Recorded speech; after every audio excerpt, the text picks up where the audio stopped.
June 5th, 1993, famed country music star Conway Twitty dies at the age of 59, leaving an estate worth $15 million and a will with a stunning omission. Conway died without having changed his will to include Dee, his widow. Old wounds are reopened. We thought, there is no way. You know, that is so out of character for our father.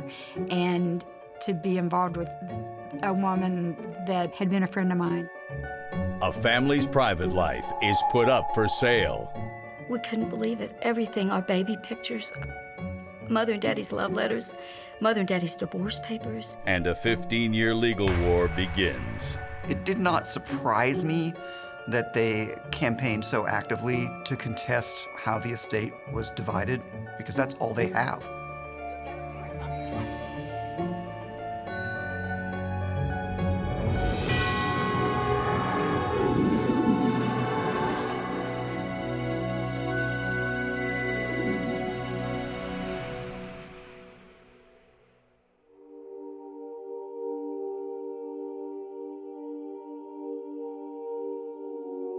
On June 5th, 1993, Conway Twitty, one of country music's biggest stars, dies unexpectedly of an abdominal aneurysm while on tour in Springfield, Missouri.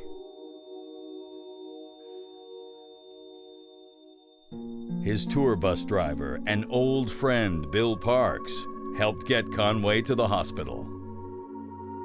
We went in the waiting room, and the surgeon came out and said, Mr. Twitty's in trouble.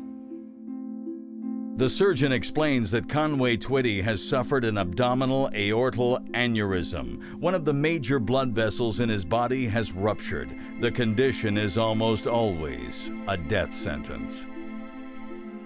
I looked outside the window there, I saw a priest drive up, and I saw him walk down the sidewalk.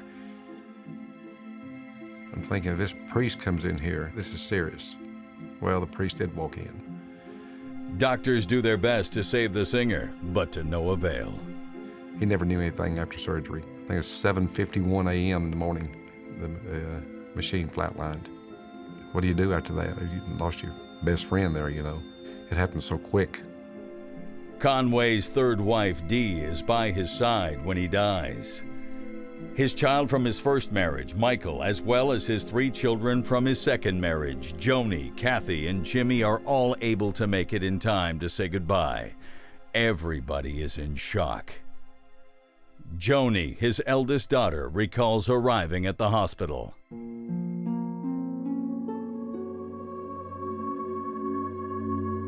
We were able to get there about an hour before his death.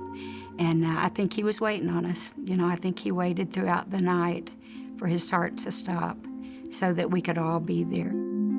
Conway's friend, music critic Robert Orman, is stunned by the news. He'd quit smoking. He was exercising again. He was really healthier than he'd been in years at the time he died. In fact, Twitty had performed on stage that very day. I didn't know how serious it was, because he did a show at 3 o'clock in the afternoon. He signed autographs and everything was great. The man was a stand-up singing fool. I mean, he just could sing his face off. There's only a handful of those people. You know, there's Tom Jones and Elvis and these voices that just stand towering above other people, and he's one of them. The man who would become the legendary singer began life in Arkansas in 1933 with a very different name. He was born Harold Lloyd Jenkins, and his father piloted a ferry boat across the Mississippi River. Conway was musical, loved hillbilly music, real country music, even as a teenager. Music wasn't Twitty's only passion.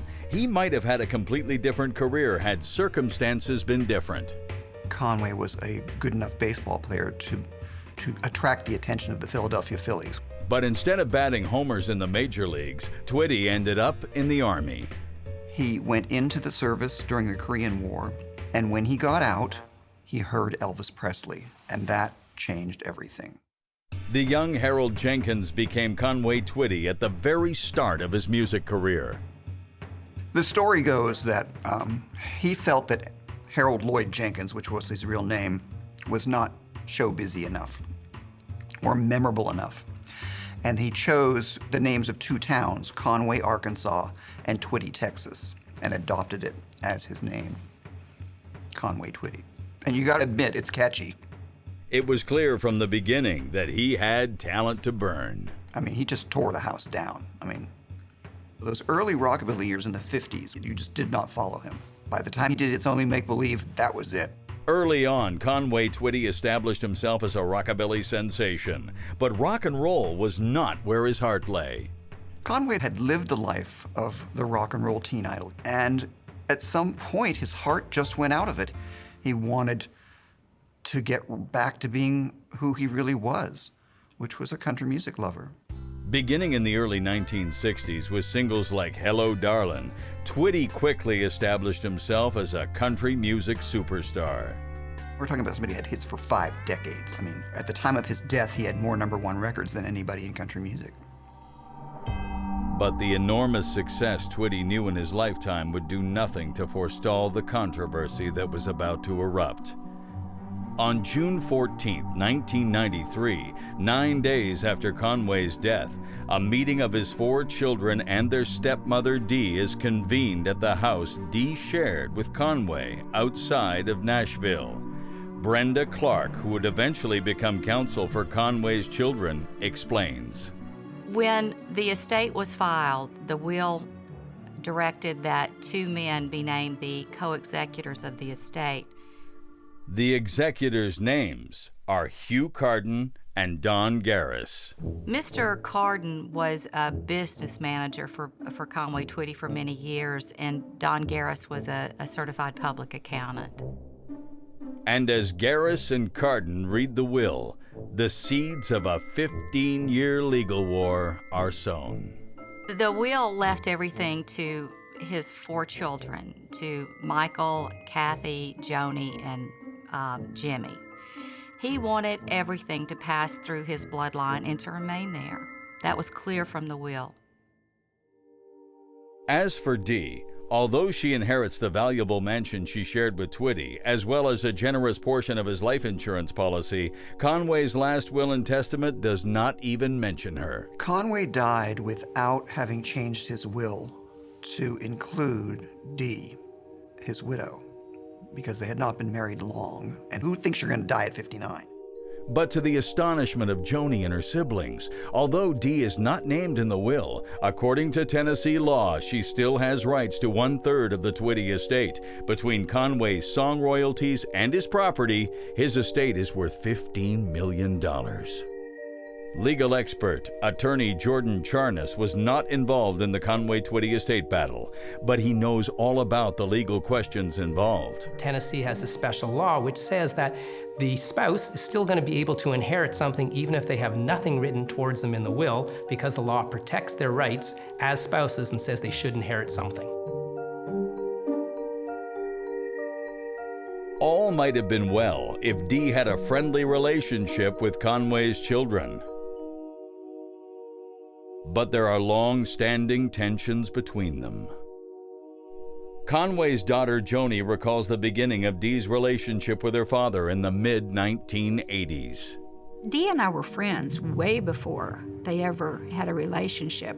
We hung out together when we were teenagers. She was just 3 years older than me. You know, it made me a little uncomfortable why she would be interested in my father, why she in particular, especially after our friendship, would do that to our family. So, you know, there was a lot of bitter feelings. And those bitter feelings are about to flare up. I didn't want to hate Dee. I didn't want to get to this place with her. But she drew the line, and we had to go to battle to protect our father. At the reading of the will, the executors, Hugh Carden and Don Garris, urge Dee and Conway's children to work together. It's in everybody's best interest to cooperate. After all, it's what Conway would have wanted. By all accounts, he was a family man first and foremost. He did like to take care of everybody, and he did take care of everybody, you know, and especially his family. Robert Orman describes how Conway's family began. Conway had married a girl in high school who he had gotten pregnant named Ellen. And after she had the baby, he got custody of the child, and that the oldest boy, Michael Jenkins. His next marriage would be very different. Conway's second marriage was to a woman named Mickey, who he married in 1956, just before he became a rockabilly star. I always looked at Mickey as Conway's rock. Mickey was right there with him through the thin days, not just the good days. They had 3 children, Joni, Kathy, and Jimmy, and lived in Oklahoma City. They stayed married until 1970 and got divorced, at which point Conway came to Nashville and she stayed in Oklahoma City, and the kids came with him. It wasn't anything major because it was a short-lived divorce. They was back together. She wanted him to court her, and he did. And they remarried, and it was awesome. And they had a wonderful relationship. They were the best of friends. In 1982, Conway built a massive compound with a house for his mother and for each of his now adult children, as well as a mansion for Mickey and himself. He would come home from a tour and he'd walk around the grounds of Twitty City, and more nights than not, the doorbell would ring when all the lights were out, and it was Dad, because he got home in the middle of the night and he said, "I just want to see it for a minute, you know. That's why I built Twitty City, was to be near us." Robert Orman has a different take. I think he built Twitty City for the fans, as a gesture of gratitude for what they had given him, which was this fabulous career. Indeed, Twitty City is a cross between a family compound and a business venture. A music and museum complex where fans are permitted to roam the grounds, peruse the gift shop, and gaze at the living quarters of their idol and his family. It was this aspect that, according to Robert Orman, made Conway's wife Mickey feel deeply uncomfortable in Twitty City. Mickey hated it. It was the fans all around, and she felt that, you know, he was taken away from her by being away on the road so much. But they stayed married another 14 years before divorcing again in 1984. Joni feels that this second divorce shattered her mother. Mother was just crushed by it for so many years, and you know, we had to hold her on one side, but still hold him on another. And it's hard not to let those feelings enter into your love for your father, but we loved him that much that okay, Dad, you know, you made a bad choice here, but we're going to support you. Robert Orman feels that Conway's star status was the root cause of the divorce. My understanding is that she was uncomfortable being the wife of a superstar, felt that she lacked an identity because he was so much adored and so much surrounded by adulation, and she was just faded in the background. For Bill, the divorce stemmed from a drastic shift in Conway's personality, a shift that began with a fall.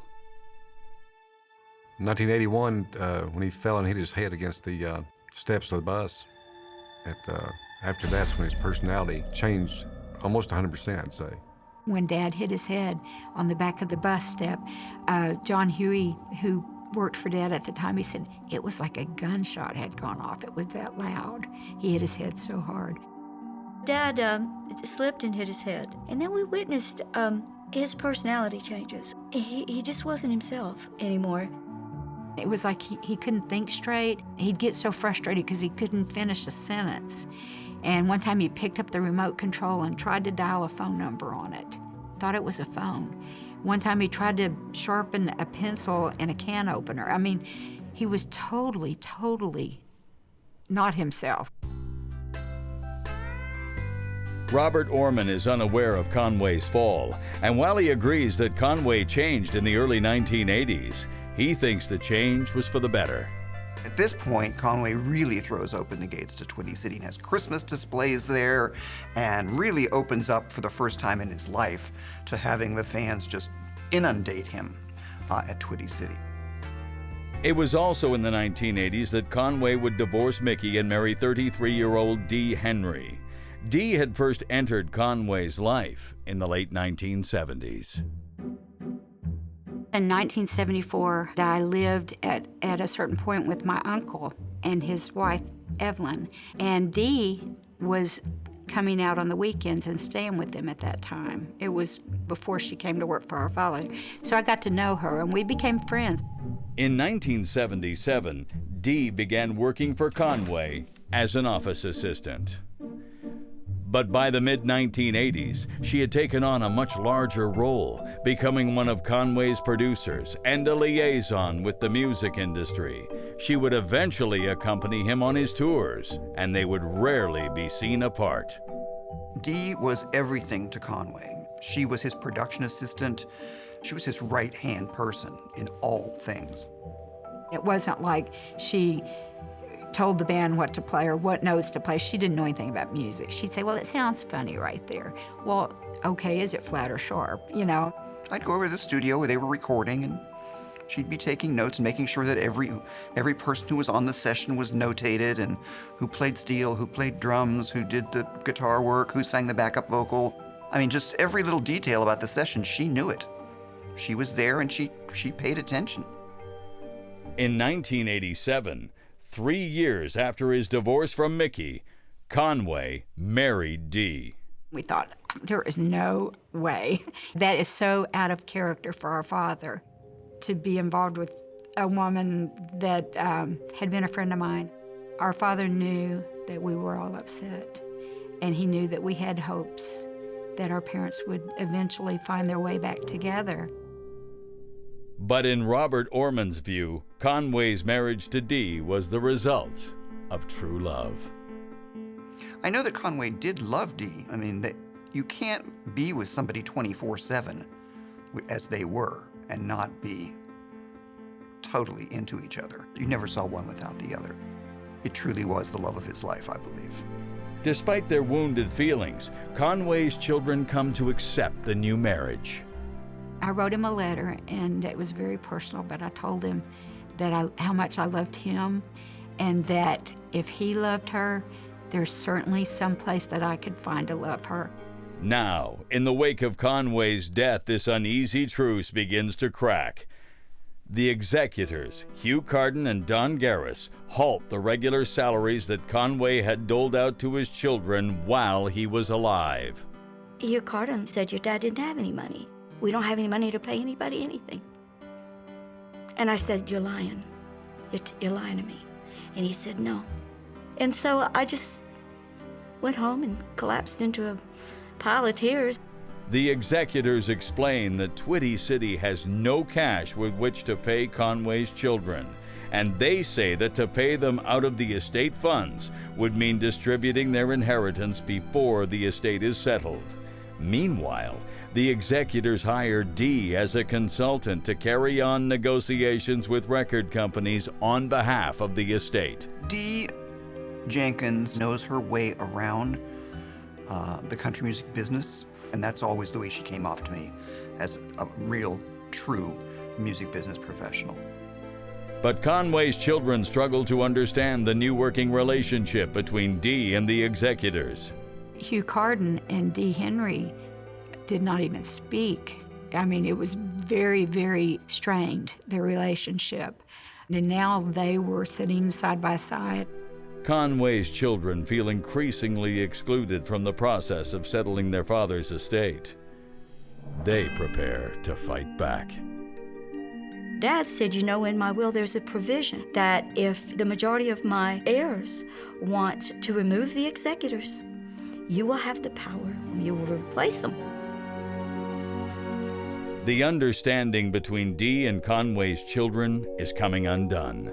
Citing lack of funds, the executors have halted the salaries that Conway paid his children when he was alive. Kathy attempts to challenge the executors' decision, but to no avail. Hugh Carden looked at me and said, you don't have any control here. I'm the executor. And I'm like, okay. And so I said, well, okay. And that was my first little inkling of, uh-oh. Joni, Conway's eldest daughter, is stunned by this development, given Hugh Carden's past with Conway. When Dad was a child, around 10 years old, I'm thinking, in Arkansas, he had a classmate named Hugh Carden that was real tiny, and everybody would pick on him. And Dad took Hugh Carden under his wing and took him to dances and made sure he got dates, you know. Don Garris, the other executor, has also been associated with Conway for years. He totally trusted them. He really felt strongly that they would protect us. Didn't end up to be true, but that's what he felt. The executor has a duty not to the heirs, but the executor's duty is to the deceased, to make sure that what Conway Twitty had written down in his will would happen, and of course that the law of Tennessee would be respected. At around the same time that the executors cut Conway's children off from their incomes, they hired Dee to work as a consultant for the estate. Things went on between Dad and Carden that came to our attention after his death that showed that he had a debt to Dad. Dee said that debt was forgiven. Mr. Carden's debt to Conway Twitty was about $100,000. And the widow testified to the court that Conway Twitty had verbally forgiven that debt. As Kathy's frustrations grow over what she sees as an alliance between Dee and the executors, she remembers a conversation with her father. I'd known Carden all my life, and Dad had known him most of his. And he said, "Don't you trust him?" And I said, "I don't know that I do, Dad." And he said, "In my will, there's a provision that if you, the majority of my heirs, want to remove the executors, you will have the power." Kathy decides that the time has come to use that power. A few months after Dad's death, I filed through the courts to have the executors removed. Conway Twitty's children were very insistent that the will be followed to the letter because it left everything to them and left nothing to Dee. But at the same time, they didn't like the way the executors were following the law because the law said that Dee was allowed to inherit. So they wanted to ignore the part of the will which appointed the executors, but at the same time say, no, that will is very important and you've got to follow every word of it. When it went to a court, the judge didn't agree and said the executors get to stay. In February of 1994, the probate court rejects the motion to dismiss Carden and Garris. They will remain as executors of the estate. And frustration continues to build. In April of 1994, nearly a year after Twitty's death, Dee opens the newspaper The Tennessean and is flabbergasted by what she sees. Kathy has gone to the press. In a newspaper article about the estate, Kathy says that Dee should be satisfied with what she already has, including the $1.8 million home she shared with Conway, as well as $900,000 in life insurance benefits. We jumped up and bopped him in the nose. We refused to just lay down. We refused to stop. There was no way that Dee could have continued negotiating with Kathy after she read what Kathy had said. From a negotiating standpoint, her position was very clear because the only one to negotiate was somebody who's actually negotiating back in good faith. In fact, Dee is so incensed by the article that she immediately informs the executors that she is breaking off all negotiations concerning the division of the estate with Conway's children. She wants the estate to be liquidated immediately. But selling the estate of a major star is easier said than done. The executors made the decision to make the auction because really that was the only way they could evaluate these items because everything was intangible. A glove may be worth $10. Conway Twitty's glove may be worth way more to their fans. So the only way to really make a fair distribution was to sell it, then you know exactly what it was worth, and you divide up the proceeds. Since Dee refuses to negotiate, the executors feel they have no choice but to agree to her demand. In June of 1994, the courts agree and order an auction to liquidate Conway Twitty's estate. To help prepare for the auction, the executors hire Dee to help them catalog the items that are to be put up for sale. And she really was the best living person to do so because she'd worked with Conway Twitty for about 20 years. She intimately knew everything about all of these items. They allowed her to become employed by the estate while at the same time prohibiting the children from even coming to the office. This latest arrangement between Dee and the executors is too much for Conway's children. On July 27, 1994, Joni spots Dee's car at the Twitty City offices. They were loading things in Dee's trunk. What was in the boxes, I don't know. So off we went to the office and confronted Carden, and he told us it was none of our business. He told us to stay out of it. But in the petition that the executors would file a short time later, they alleged that Kathy yelled at Hugh Carden that Dee had no right to be there and demanded that she be kicked off the premises, adding that Hugh and Don had no right to sell off the estate. The executors request that the courts grant a restraining order against Kathy and Joni, preventing them from entering the offices of Twitty City. The children were wanting to know what was going on, and their interest was not welcomed. And so the way that was stopped was through a restraining order. It's unheard of. It's very rare that a court will grant a restraining order, because what that does is it tells people they're not allowed to do what they normally would be allowed to do. But here the court was convinced that Joni and Kathy's behavior was so bad towards the executors that they had to be ordered by the court to leave them alone and let them do their job. And that's what the court did. The request for a restraining order is granted. Twitty City itself is put up for sale and soon sells for close to $3 million. In advance of the auction, everybody is told that they must move out by August 31st of 1994. The children's homes were there on the grounds, and they had to leave.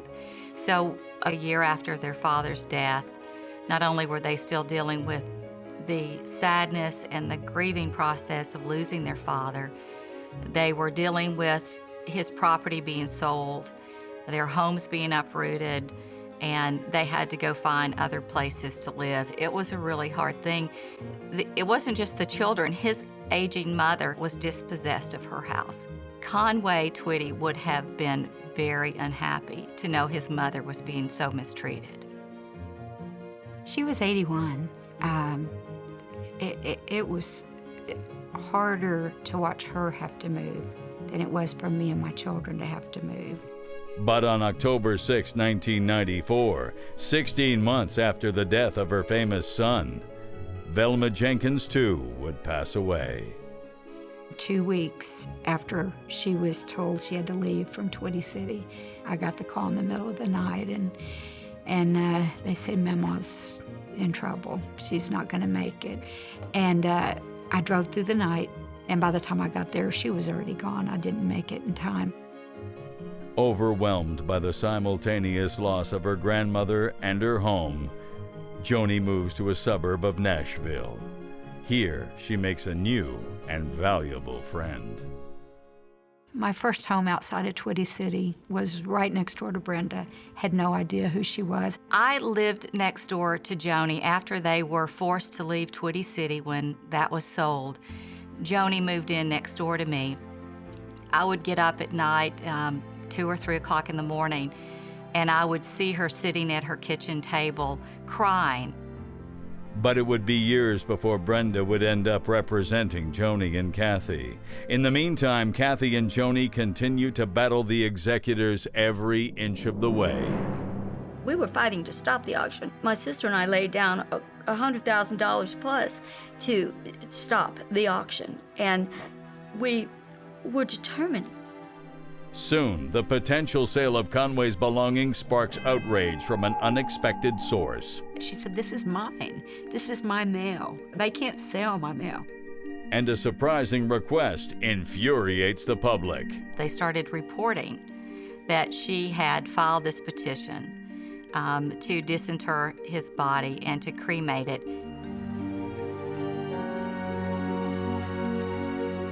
Conway Twitty's daughters, Kathy and Joni, spend a small fortune trying to stop the auction from taking place. But all their efforts come to nothing. Kathy and I, we fought up until the day of the auction trying to stop it. And it finally came to us that this wasn't going to stop. It was going to take place. Finally, in October of 1994, everything has been cataloged. We couldn't believe it. Everything, our baby pictures, Mother and Daddy's love letters, Mother and Daddy's divorce papers, Daddy's, our gifts from the band, gifts from us.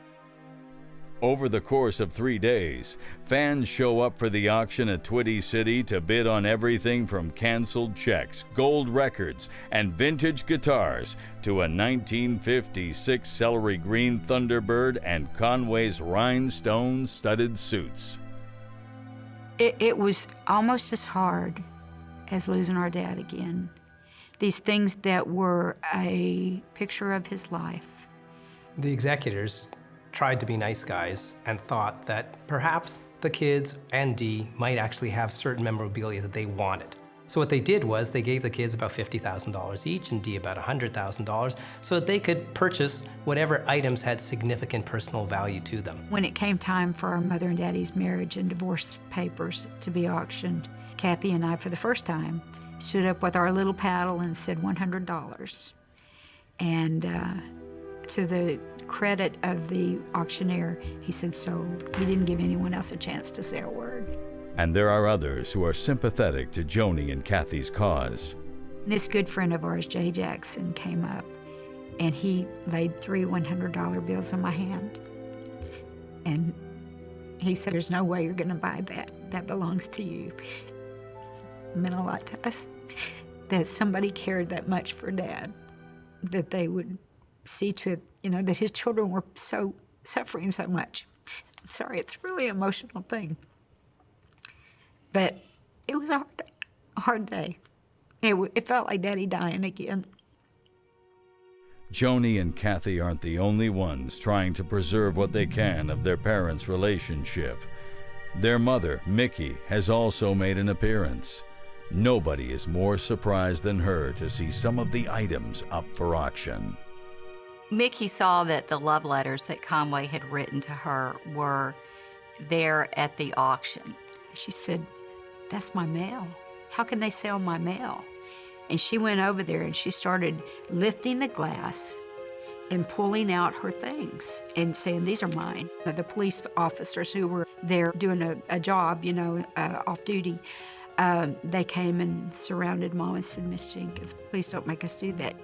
And she was forced to return them so they could be sold. At the end of the 3-day auction, nearly everything has been auctioned off, netting roughly $1 million.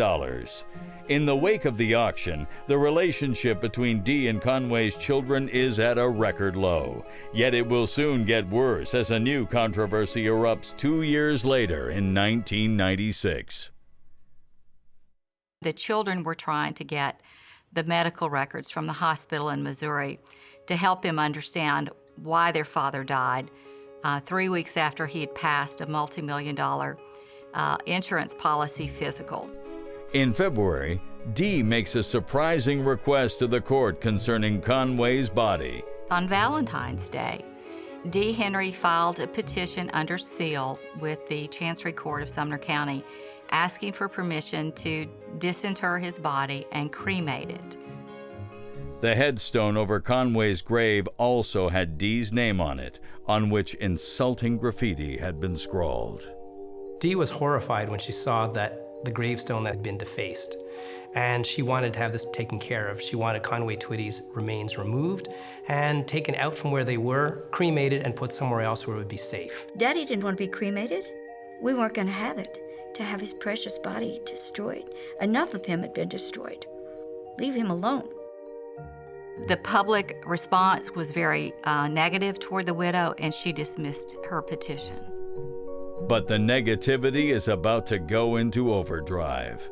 In March of 1996, the National Enquirer publishes an article that claims Joni and Kathy believe $80 million are missing from Conway's estate.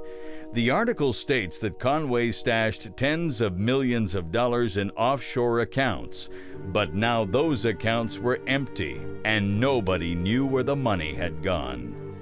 It would seem that the Enquirer article had an unexpectedly wide readership.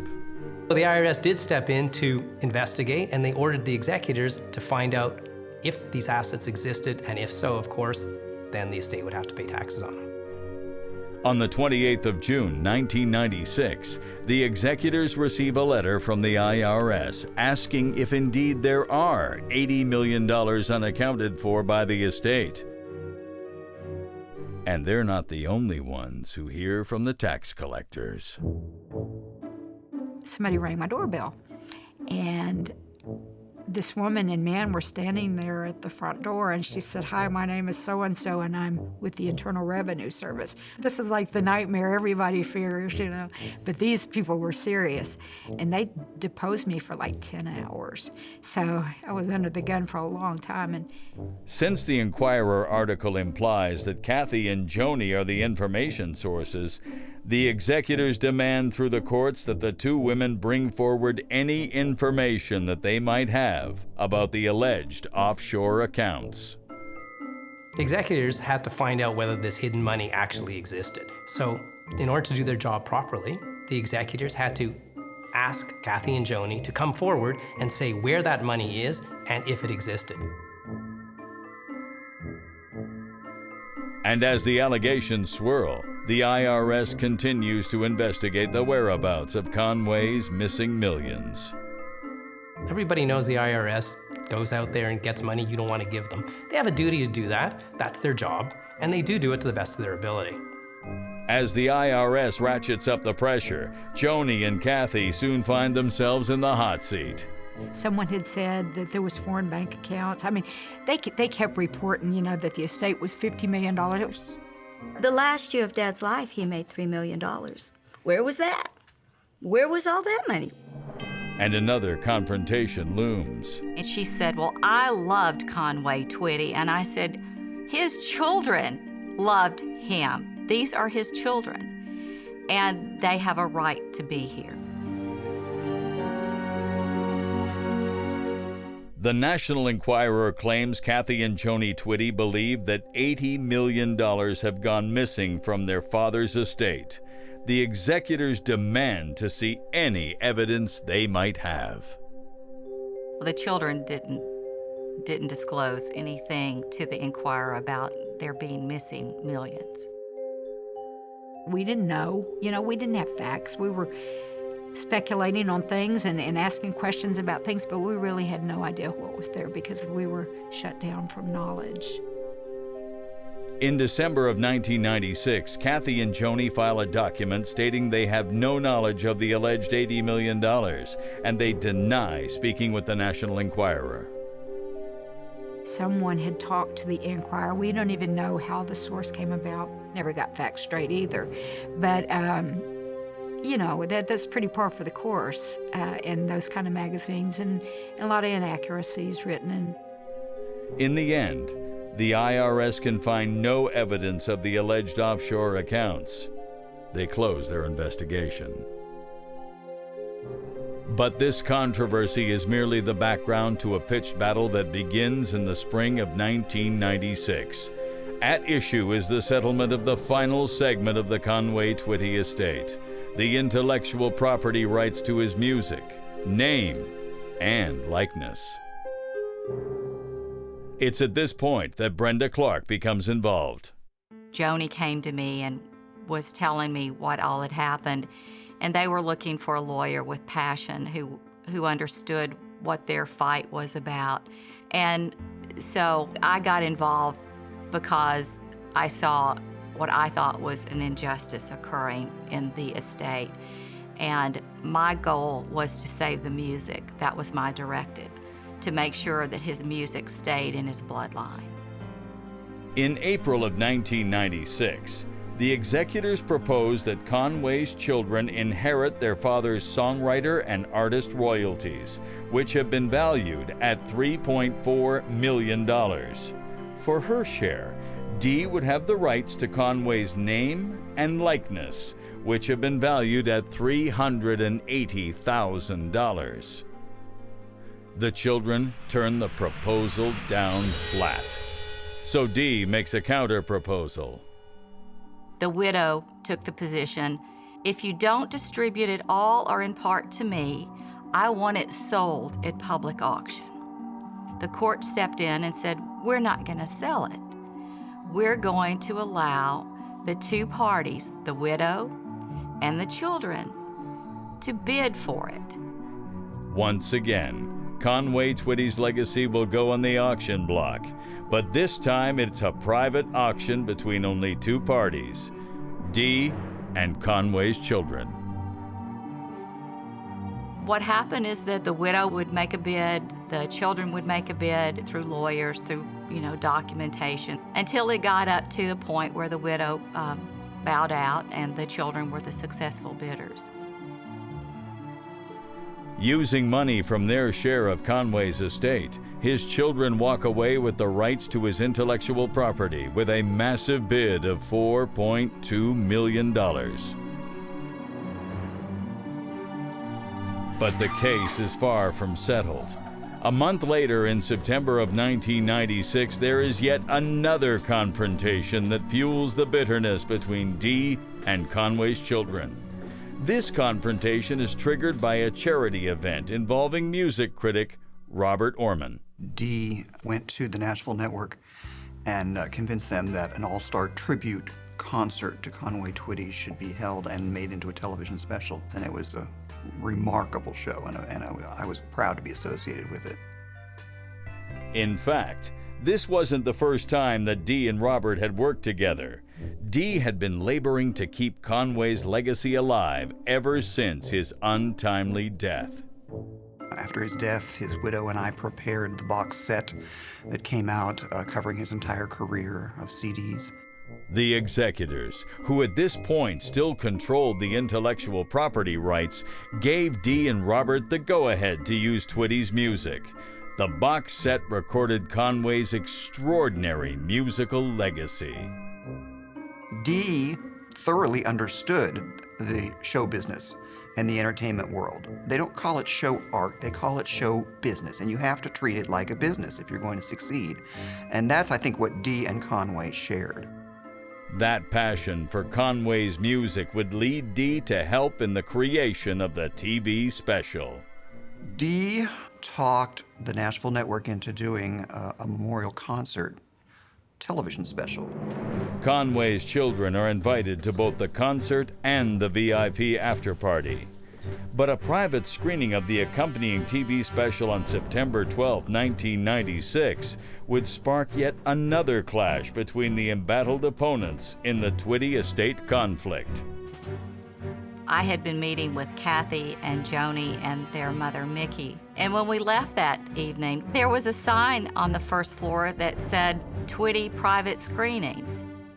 They were having the private screening of Hello Darlin', a tribute that had been produced, and the children had not been notified or invited. We walked in, and of course we were confronted about barging in on the party. We were the outsiders that were almost like, the bad relatives you don't want to invite. I said, are you sure we should do this? And Brenda said, come on, we're going in. So we went and we stood by the side wall, and of course, they were all over there whispering, look, they showed up. I mean, you could hear them. They made it obvious that we weren't welcome. The attorney for the estate came up to me and was very angry that we had busted in on the party. And I said, these are his children. And she said, well, I loved Conway Twitty. And I said, his children loved him. These are his children. And they have a right to be here. For his part, Robert Orman can't understand the controversy. Dee Jenkins is a very intelligent, level-headed, good-hearted person. I've always had a great deal of respect for her professionalism. But, incensed by what they see as their mistreatment over the course of the estate battle, Kathy and Joni testify before a committee of the Tennessee legislature concerning the state laws that govern spousal inheritance. I was disturbed by how someone in such a short marriage could come in and dissent against a will and achieve so much of what he had earned prior to that person even being involved.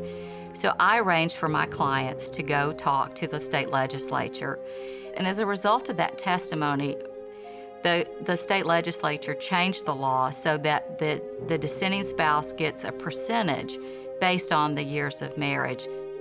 The change in the law is known in the Tennessee legislature as the Conway Twitty Amendment. They had children. They saw the injustice. There were people on the committee crying.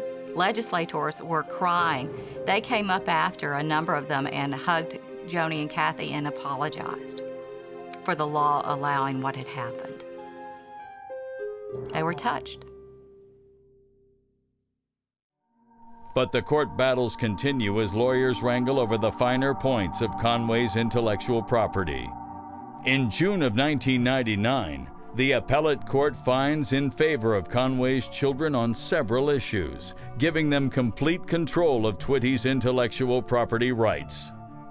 The appellate court mails you their final say, and their final say was that we won, and it was Father's Day. And so Joni and I took the final judgment out to Dad, and we laid it at his grave, and we took him justice. We did it for him. We'll never see the money that it cost us back. We spent all kinds of money to honor Dad, but we were not going to turn our back on him. But Robert Orman feels that despite Dee's best efforts to promote Conway's music, the star has not been well served. I think the unfortunate thing of the estate battle is that it has, in a sense, prevented carrying his legacy forward. And because the estate was frozen, as it was for so long, it made people kind of forget a little bit, because he wasn't being brought before the public. Although the legal war would sputter on for years to come, the major issues had finally been decided in the distribution of the Conway Twitty estate. The widow got her third, and the children then had their equal shares of the remainder. I learned not to be so trusting. I had a lot of my daddy in me, and I believed that people, their intent was right and good and honorable, and it didn't take me long to figure out that that's just not true. Not everybody's that way, thank goodness, but there are those out there, and when you get tangled up with them, you either sink or swim, and I chose to swim. We're very protective of that which we fought for, because to us it's dead. It's dead. It's his life's energy, and we respect it just like it was him walking the earth. I'm sure that if Conway Twitty saw something like this happening to his estate, that he would be mortified that it was all being played out in courts and such, because he was so private. He would have been upset how that was handled. If he came back and handled it, he'd handle it real well. When he got through, there wouldn't be about 3 or 4 people standing around, I don't think. He would have cleaned house, big time. Put the music on and listen. And that's what should be remembered, not the estate, not the private life. It's the music. And that's what it's always been about.